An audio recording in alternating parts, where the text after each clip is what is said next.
Yasmine Sherif, Director of Education Cannot Wait Fund at UNICEF. Welcome to Al-Arabiya. شكرا كثير. أنا مبسوطة جدا أنا هناك اليوم. I'm very happy to be with you. Thank you so much. We are honored to have you. I'd like to start by asking you, what do you see as the biggest and the main challenges in ensuring that every child and young person has continued access to quality education in conflict zones and conflict situations? Well, there are multiple problems. I mean, let's start with the brutal violence that affect children in conflict situations. Teachers and children, their lives are at risk. They may entail abuses, abductions, and even killings, destructions of schools, enormous psychological problems as a result of the conflict. The whole governance structures are breaking down. These are the very same structures that are supposed to provide basic services, and the lack of teachers. Many have fled their countries. Educated people flee the countries, leaving a sort of brain drain in the countries. Danger, the war machinery, the war business of guns and arms floating around. Girls in particular are affected. They are abducted, subject to trafficking, early marriages. It's a very abnormal environment of violence and destruction and discrimination of girls, of children who are disabled, and other groups that we call those left furthest behind. No conflict situation is normal. It's the ultimate abnormal, and it's very difficult to access a quality education in such an abnormal environment. I would like to speak about the Arab world in this respect. In Yemen, there are 7.5 million school-age children out of school, and there are about 4.7 million children in need of a humanitarian, and 2 million children do not even get close to a school. Girls are more likely to be the ones left further behind. What is the Education Cannot Wait Fund is doing for these children in Yemen? Well, we work in several countries in the Middle East and the Arab region. As for Yemen, we have done multiple investments amounting to about $20 million to try to reach children on both sides of the conflict, to make sure that they can at least do their final exams, get school feeding, and do the very bare minimal to get through their education. Situation in Yemen is probably one of the worst in the world today. So we work with all odds against us, but we work with very strong partners on the ground, of course, with both the de jure and the de facto government, but also with UN agencies like UNICEF, WFP, World Food Programme, and also NGOs like the Norwegian Refugee Council and others, to be able to reach out at grassroots level to all those children who are caught in the world's most tragical crisis in the world today. So that's about $20 million to reach out, and with a specific focus on the girls. Girls are our top priority. We have also invested in Syria, close to $20 million to begin with, becoming even an additional $10 million a year, working through UN agencies and NGOs. We also worked in the state of Palestine, in West Bank and Gaza, to provide education to marginalized groups and children who live under difficult protection experiences. We are about to provide support to Iraq and to refugees in Lebanon, coming from Syria, where we have another investment, working very closely with the government of Lebanon. So we have a very strong investments across the Arab region. It's sad, though. It's very sad, because, you know, I'm half Egyptian. I'm a Nos Masreya, and I worked in this part of the world for many years. And, you know, this part of the world has a long history of thousands of years, from the Euphrates area in Iraq to the old Egyptians in Egypt, to Syria that used to have universal education. And my dream for the children and the young people of this part of the world, the Arab world, is to remember who you are. Remember your identity.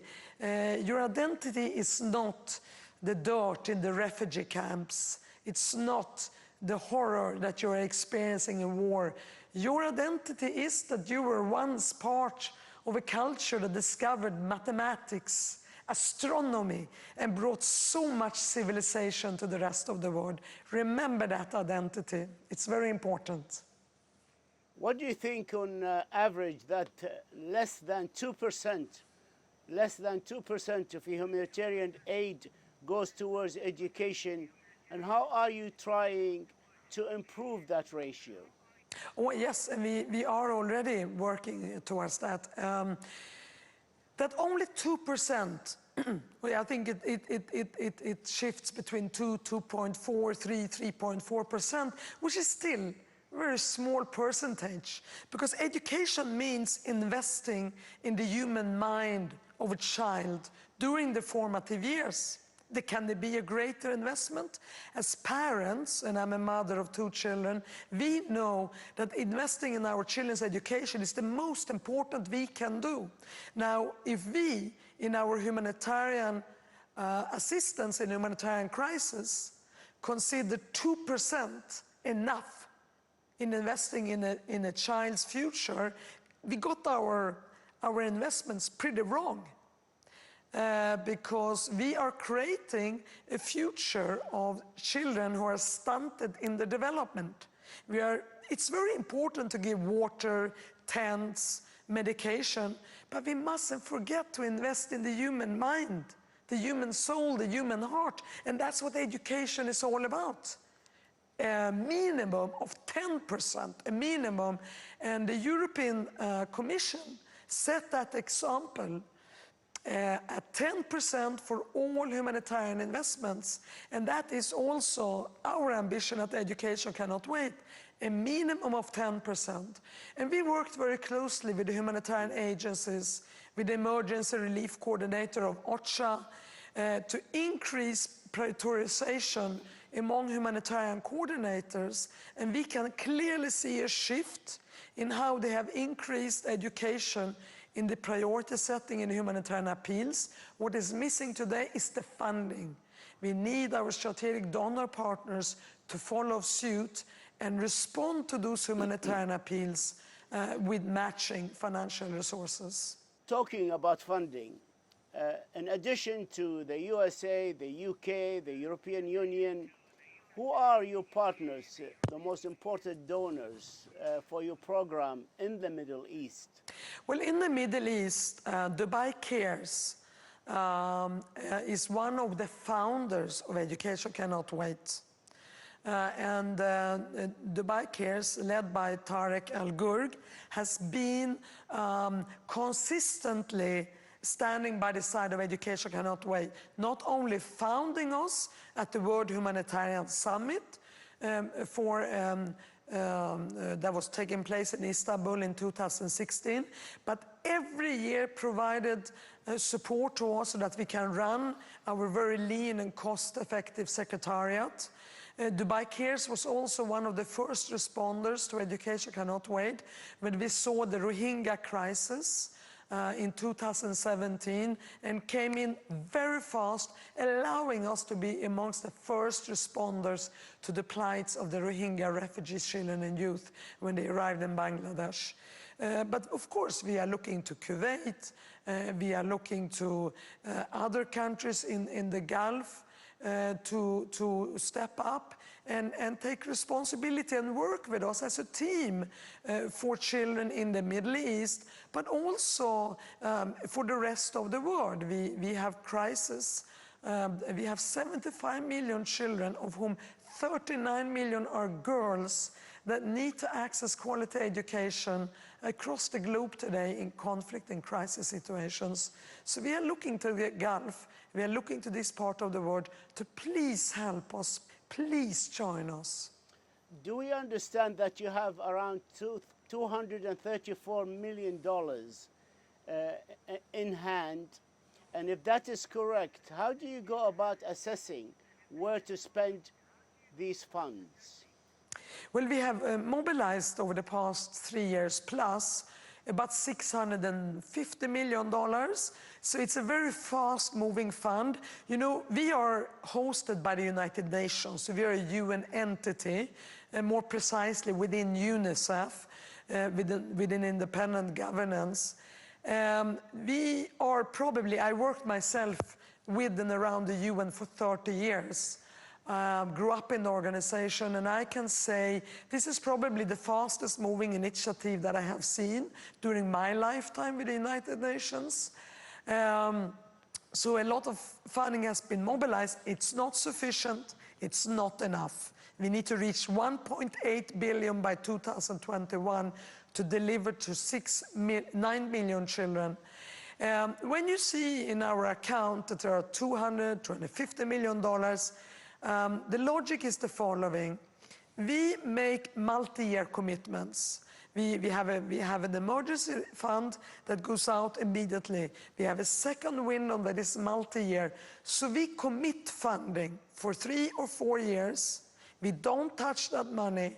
It's in the account and it's committed. And we don't touch it, and that's why it's there, so that when the next tranche comes up next year, we use that funding to deliver on our commitment, because we make commitment 3 to 4 years at a time. So that's the only reason, is to make sure that we can provide predictable funding 3 to 4 years at a time. How is the World Bank helping you with the international financing for education, and how successful is it? Well, we have, during the Global Refugee Forum in Geneva, that was hosted by UNHCR, which is a great partner of Education Cannot Wait, the World Bank and the Global Partnership for Education and International Finance Facility, we made a commitment together to work in complementarity and deliver education based on each different added value or vantage points. World Bank has one business model that is very important. ECW, Education Cannot Wait, has a different business model. We work from a United Nations perspective. We work with more speed and are more, I would say, have a different model that is modeled around the United Nations, and World Bank has its model around World Bank with loans and grants. And so it's all about complementarity. The suffering is so enormous that no one can do it alone. And we need to recognize the added value of one another. This is not about egos and empires and who is better than the others. This is about us coming together. So World Bank does their part, we do our part, we complement one another and support so that we can provide a holistic approach. And that's how it should be. Where will we be in 2030? Will we still be in a global education crisis, or will we have resolved it by then? You know, I wish we would have resolved it. And we will do.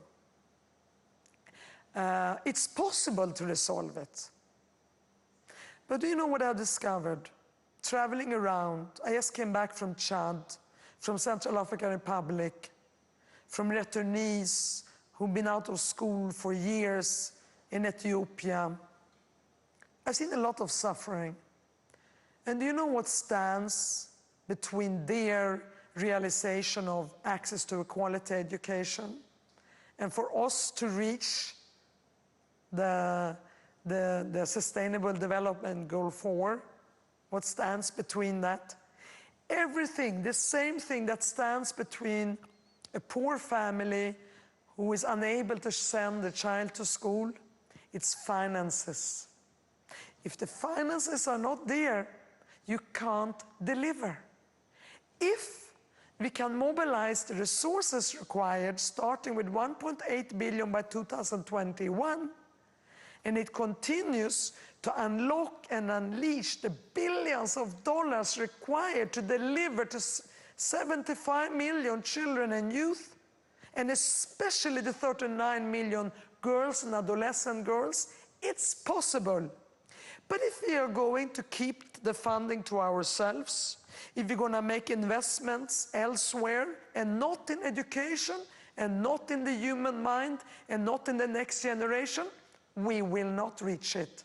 Financing stands between the reality on the ground and the achievement of a great vision of delivering quality education to every child in crisis.